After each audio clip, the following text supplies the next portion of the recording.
बिस्मिल्लाहिर्रहमानिर्रहीम।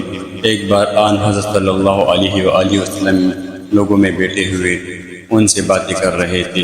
इतने में एक देहाती आपके पास आया और पूछने लगा कि क़यामत कब आएगी। आप सल्लल्लाहु अलैहि वसल्लम अपनी गुफ्तगू में मसरूफ़ थे। बाद लोग जो मजलिस में थे कहने लगे, आप सल्लल्लाहु अलैहि वसल्लम ने देहाती की बात सुनी लेकिन पसंद नहीं की, और बात कहने लगे कि नहीं, बल्कि आपने उसकी बात सुनी ही नहीं। जब आप अपनी बात पूरी कर चुके तो मैं समझता हूँ कि आप सल्लल्लाहु अलैहि वसल्लम ने यूँ फरमाया, क़यामत के बारे में पूछने वाला कहाँ गया। उस देहाती ने कहा, हुजूर में मौजूद हो। आप सल्लल्लाहु अलैहि वसल्लम ने फरमाया कि जब अमानत ईमानदारी दुनिया से उठ जाए तो क़यामत कायम होने का इंतज़ार करे। उसने कहा, ईमानदारी उठने का क्या मतलब है। आप सल्लल्लाहु अलैहि वसल्लम ने फरमाया कि जब हुकूमत के कारोबार नालायक लोगों को सौंप दिए जाए, क़यामत का इंतज़ार करें। मज़ीद हदीस सुनने के लिए चैनल को सब्सक्राइब करें। जज़ाकल्लाह।